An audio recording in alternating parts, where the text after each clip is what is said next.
السلام عليكم ورحمة الله وبركاته وأنيقة أحمد علي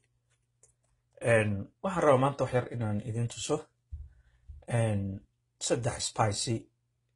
ama saddex shay oo markii la isku daro joojin kara xanuunka jirkaaga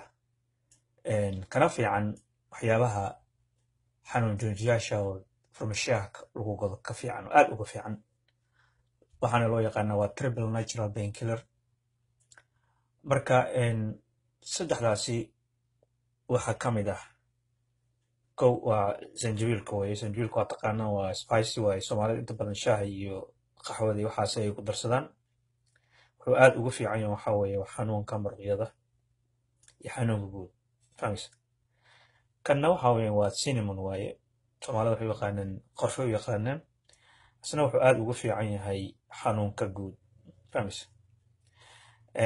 kanna waxaa loo yaqaana waa turmeric ama waa spicy waaye fahmaysa ninkan odayga ah ayaa ugu khatarsan markii la yara xanuun joojiye waayo wuxuu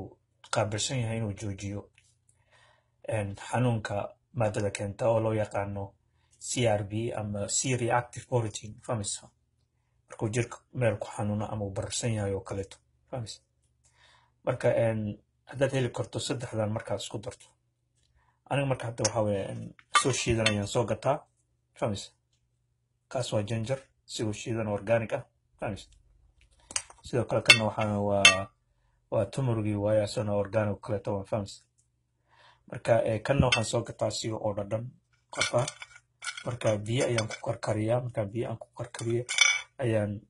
daqiiqda oo sanjabiilka iyo hurudka aan ku daraa fahmaysa marka waxa xaqiiqa ah saddexdaas haddii aad meel isugu keento oo aad marka xanuun jiro aad cabto waxa hubaal ah inaa xanuunka aad marka ka bogsanayso aniga aan kula hadlayo markii aan xanuun dareemo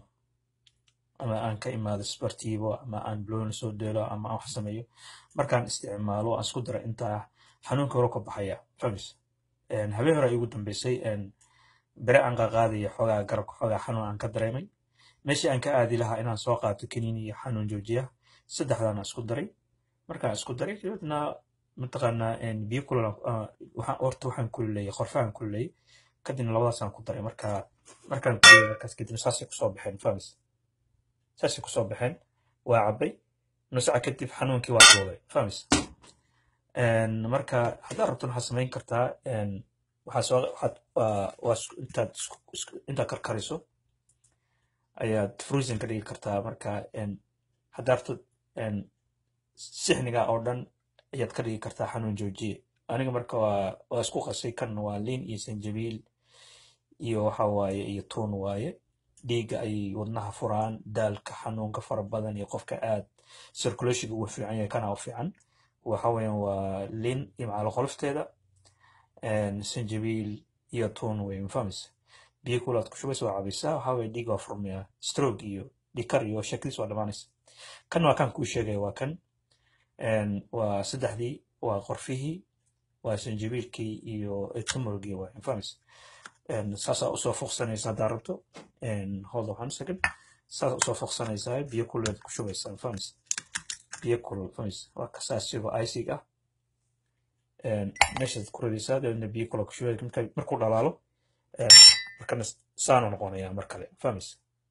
asoo fresh ah markaas oo kulul cabin karta haddaad rabtana asoo freezan cabin karta marka waxaan idinkaga digayaa in daawooyinkan oo maxaa la dhihi jiray farmashiyaha halis waaye beerka ayay baabi'isaa oo ayay baabi'isaa marka haddaad heli karto waxyaabaha naturalka ah oo xanuunka aad kaa bogsayn kara marka waxaan u malaynaya qalad inaad daawada aad qaadato oo aad problemka xanuunkaaga aad daawo la isticmaasho marka intaasaan idin sheegi lahaa marka insha allah marmaraan iska soo tuuraa video inta badan fahmaysa marka haddii aan waqti kala hayo insha allah wixii kale oo ziyaada ah marka waa kana habka ugu habboon aad ku samaysan karto idin sheegay saddexdaas kanaad karkarinaysaa marka horeyto markii biyaha ay xoogaa yar ay brown noqdaan ayaad labadan isku daraysa oo cabaysa haddaad rabtana waxaad ka dhigaysaa frozen labadaas saasay noqonaya labada hadda midabkooda kala duwan yahay kan waa liin sanjabiil iyo tuun waaye dhikarka stroga shakiis waa dhamaad ma uu ku dhacay dhikar horta waa shakiis numberka hoos u dhacaya fahmaysa marka circulation aad ugu fiican yahay xididadana waa furmaysa xididada dhiigga mara oo xididada dhiigga qaada wadnaha tago xataa dadka mataqaanaa atraiska qaba aad ugu fiican yahay fahmaysa kan waa kii xanuunka waaye fahmaysa marka waa kasaa qayb aan idin rajeynaya assalaamu calaykum waraxmatullaahi wabarakaatu